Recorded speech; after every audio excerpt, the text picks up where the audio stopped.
أشهد أن لا إله إلا الله وحده لا شريك له وأشهد أن محمدا عبده ورسوله أما بعد فأعوذ بالله من الشيطان الرجيم بسم الله الرحمن الرحيم الحمد لله رب العالمين الرحمن الرحيم مالك يوم الدين إياك نعبد وإياك نستعين اهدنا الصراط المستقيم صراط الذين أنعمت عليهم غير المغضوب عليهم ولا الضالين.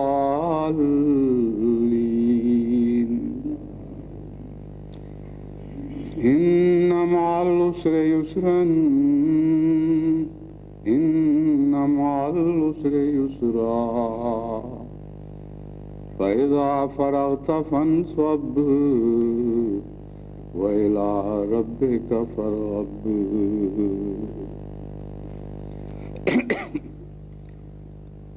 یہ آیات کریمہ جو میں نے تلاوت کی ہیں، ان میں بہت سے دائمی غیر مبدل اصول بیان فرمائے گئے ہیں، اور بعض ایسے قوانین قدرت کا بھی ذکر ہے جن میں کوئی تبدیلی نہیں۔ اسی طرح قوموں کی زندگی اور موت، ترقی اور زوال کے اسباب میں بھی ان مختصر آیات میں اشارہ ہے۔ اسی طرح وہ لوگ جو بڑے بڑے منصوبے بناتے ہیں اور بعض انتظامات چلاتے ہیں، ان کے لیے بھی اس میں ایک گہری نصیحت ہے۔ ان آیات کا ترجمہ اگرچہ بالکل سادہ اور واضح ہیں، مگر پھر بھی ممکن ہے بعض دوست آپ میں سے نہ جانتے ہوں، اس لیے میں سادہ الفاظ میں ان کا ترجمہ کرتا ہوں۔ ان مع العسر یسرا، یقیناً تو تنگی کے ساتھ آسائش بھی ہے۔ ان مع العسر یسرا، یقیناً تنگی کے ساتھ آسائش بھی ہے، یا محنت اور مشقت کے ساتھ آسائش بھی ہے۔ فَإِذَا فَرَغْتَ فَانْصَبْ، بس جب تو فارغ ہو جا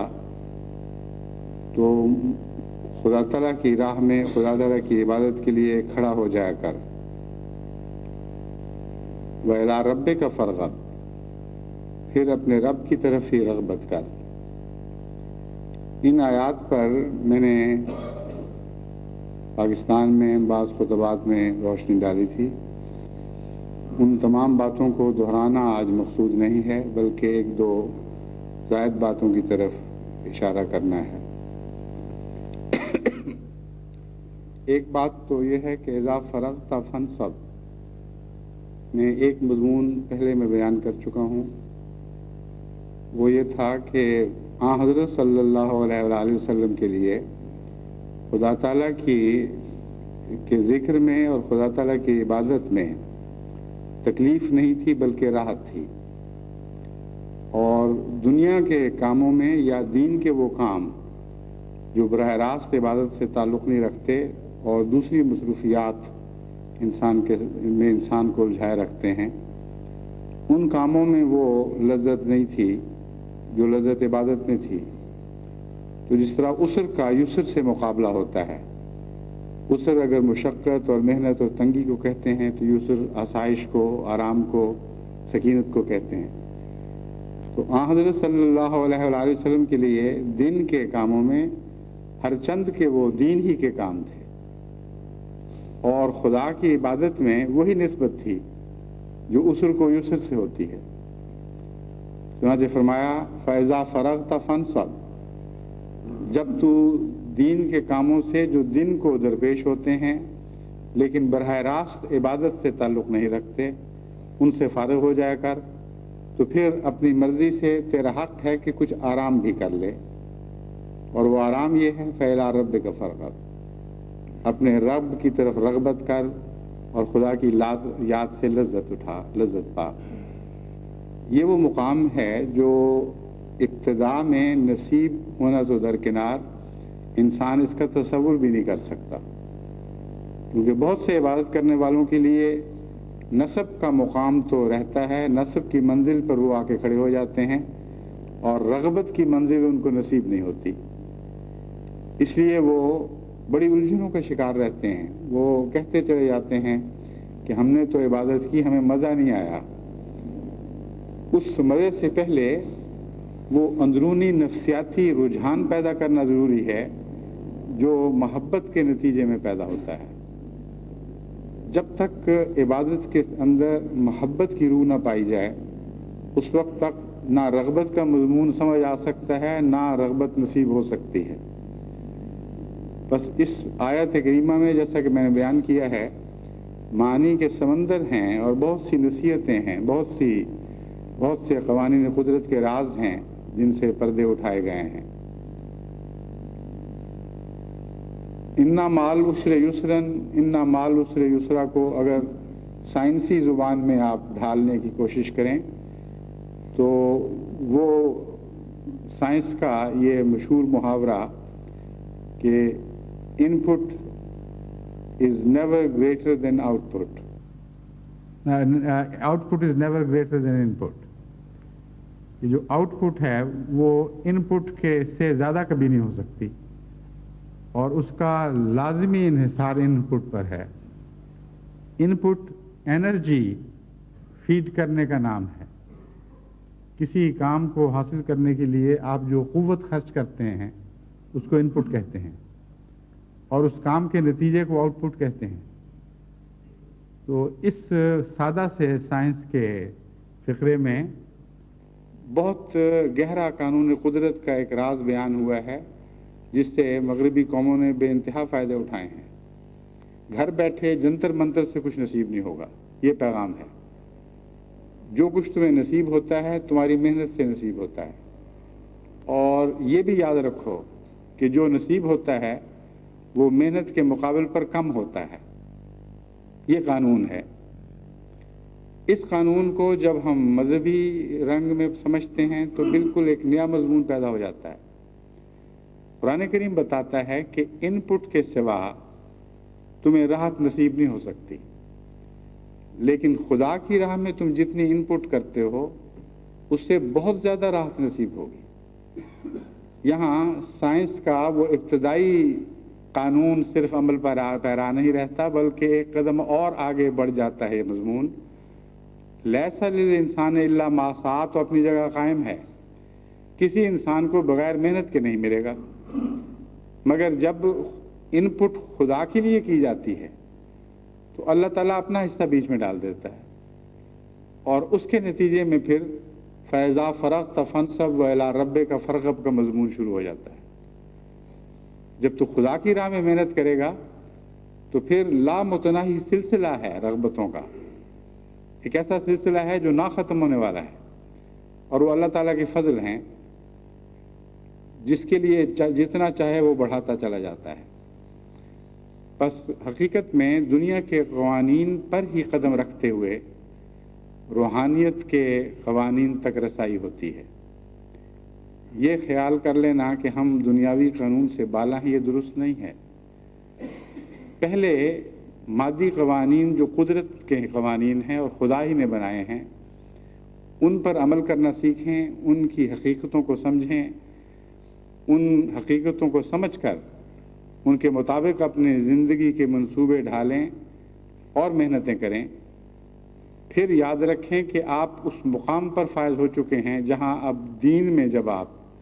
وہی راہ اختیار کریں گے تو ایک بالائی منزل تعمیر ہوگی اور وہ قانون قدرت کوتاہ رہ جائے گا آپ کے وہ نتائج کے مقابل پر جو آپ کو نصیب ہوں گے. قوانین قدرت تو یہ بتاتے ہیں کہ آپ کی محنت کا زیادہ سے زیادہ برابر نتیجہ نکل سکتا ہے, لیکن امر واقعہ یہ ہے کہ جہاں تک ہم نے ملاحظہ کیا ہے محنت کا برابر نتیجہ بھی نہیں نکلا کرتا, کیونکہ محنت میں کچھ حصہ ضیاع کا ہو جاتا ہے, کچھ چیزیں ضائع ہو جاتی ہیں. مثلا جب آپ موٹر میں پیٹرول ڈالتے ہیں تو اگرچہ اس کی طاقت کا ایک بڑا حصہ پہیوں کو چلانے میں کام آتا ہے اور دیگر بجلی کے کل پرزوں کو چلانے میں کام آتا ہے, لیکن فرکشن کے نتیجے میں اور کچھ مشین کی خرابی کے نتیجے میں مشین میں یہ صلاحیت نہیں ہوتی کہ تمام طاقت کو وہاں منتقل کر سکے جہاں منتقل کرنا مقصود تھا، ایک حصہ اس کا ضائع چلا جاتا ہے۔ اسی لیے آپ اگر واقف ہوں سائنسی محاوروں سے تو آپ مشینوں کے متعلق یہ بھی معلوم لکھا ہوا پائیں گے کہ اس کی ایفیشنسی 70% ہے، 80% ہے، 90% ہے۔ آج تک کوئی کار ایسی ایجاد نہیں ہوئی، کوئی بھی مشین دنیا میں ایسی ایجاد نہیں ہوئی جو 100% امانت کے ساتھ آپ کی طاقت کا پھل آپ کو عطا کر دے۔ بس وہ جو درمیان میں فرکشن ہے وہ دراصل مشین کی خیانت ہے، وہ کچھ حصہ اپنے لیے رکھ لیتی ہے، کچھ ضائع کر دیتی ہے۔ پر اس میں ہمیں ایک اور نقطہ بھی ہاتھ آیا کہ جتنا خدا کی راہ میں کوئی امین ہوگا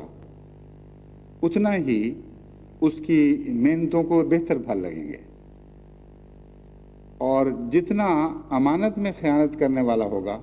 اتنا ہی اس کی محنت میں کمی محنت کے پھلوں میں کمی آتی چلی جائے گی۔ اب بظاہر دو عبادت کرنے والے ایک رات جاگ کر خدا کی راہ میں کھڑے رہتے ہیں۔ لیلۃ القدر کی رات میں بعض ایسے لوگ بھی، یعنی لیلۃ القدر کی رات سمجھتے ہوئے 27 رمضان کو مثلا، بعض ایسے لوگ بھی عبادت کے لیے حاضر ہو جاتے ہیں جن کو عام وقتوں میں 5 وقت نمازوں کی بھی توفیق نہیں ہوتی، لیکن بہرحال ایک جذبہ ہے، وہ سمجھتے ہیں کہ شاید اس گھڑی کا کوئی ایسا لمحہ ہمیں نصیب ہو جائے کہ ہماری زندگی کی ساری کوتاہیاں دھل جائیں اور اللہ تعالیٰ مغفرت کا سلوک فرماتے ہوئے ہمیں دونوں جہان کی نعمتوں سے نوازے۔ اس نیک تمنا پہ تو کوئی اعتراض نہیں، لیکن وہ بھی کھڑے رہتے ہیں اور ایک ایسا آدمی بھی کھڑا رہتا ہے جس کا دل عبادت میں رہتا ہے، جو ہمیشہ خدا کی محبت کی تلاش میں رہتا ہے۔ ان دونوں کا بظاہر ایک ہی ہے، ایک جیسا ہی وقت ہے، لیکن واقعتاً ان کی عبادت کی کیا کیفیت ہے اللہ تعالیٰ کے سوا کوئی سمجھ نہیں سکتا۔ لیکن دنیا کے اندازوں کے مطابق ہم یہ ضرور جانتے ہیں کہ بعض لوگ اس قسم کے ہوں گے اور بعض اس قسم کے ہوں گے۔ کچھ ایسے بھی ہوں گے جو کھڑے رہتے ہیں، ان کو تکلیف محسوس ہوتی ہے، بار بار دل اکتاتا ہے، تھکاوٹ محسوس کرتے ہیں، محنت کرتے ہیں، کوشش کرتے ہیں کہ ہم کھڑے رہیں اور خدا کو یاد کریں، لیکن دوسرے تصورات، دوسرے خیالات، فکریں، آرزوئیں ان کا دامن تھامتی ہیں اور دعا کرتے کرتے ان کی توجہ بکھر کر ادھر ادھر چلی جاتی ہے اور خدا سے ہٹ جاتی ہے۔ کچھ ایسے ہیں جن کی عبادت کا اکثر حصہ اسی کیفیت میں گزرتا ہے، کچھ ایسے ہیں جن کی عبادت کا نسبتاً کم حصہ اس کیفیت میں گزرتا ہے، کچھ ایسے ہیں جن کی عبادت پر خدا کی یاد کا، خدا کی محبت کا غلبہ رہتا ہے، کچھ ایسے ہیں جن کی عبادت پر دنیا کی محبتوں کا غلبہ رہتا ہے اور خدا کی محبت کی جھلکیاں کہیں کہیں ان کو دکھائی دیتی ہیں۔ تو یہ فرق ہے امین اور غیر امین میں۔ جو خدا کی طرف سے اس کی عبادت کا امین ہو، وہ تمام تر توجہات کو خدا کی راہ میں خرچ کر رہا ہوتا ہے، اور اس کے نتیجے میں اس کی ان پٹ بہت زیادہ ہوتی ہے بنسبت ایسے شخص کے، یعنی ان پٹ تو برابر ہوگی لیکن آؤٹ پٹ زیادہ ہوتی ہے۔ ان پٹ سے مراد ہے جو اس نے محنت کی، دونوں محنتیں کر رہے ہیں، لیکن ایک کی محنت ضائع جا رہی ہے کیونکہ وہ امین نہیں ہے، وہ اچھی قسم کی مشین نہیں ہے، اس لیے مقصد پر خرچ کرنے کی بجائے وہ طاقت کو دائیں بائیں خرچ کر رہا ہے۔ اور ایک شخص جو للہ وقف ہے اور ایسا امین ہے خدا کی راہ میں کہ تمام طاقتیں خالصتاً خدا کے لیے خرچ کر رہا ہوتا ہے، وہ مقام محمدیت پر فائز ہے۔ بس ادنا مقام سے لے کر مقام محمدیت تک لاکھوں کروڑوں دیگر مراتب اور منازل ہیں، جن میں سے گزرتے رہنے کا نام ہی دراصل سلوک ہے، یعنی خدا کی راہ میں قدم بڑھانا، کوشش کرتے چلے جانا۔ تو انا مال عسر یسرن، انا مال عسر یسرا کے ساتھ جب یہ فرمایا فاذا فرغت فانصب والی ربک فرغب، تو یہ سبق دیا کہ دنیا میں جو تم محنتیں کرتے ہو ان کا تو تمہیں برابر نتیجہ ملے گا، لیکن ہم تمہیں ایک اور سلوک کا اور محنت کا رستہ بتاتے ہیں جہاں اجر لامتناہی ہو جاتا ہے۔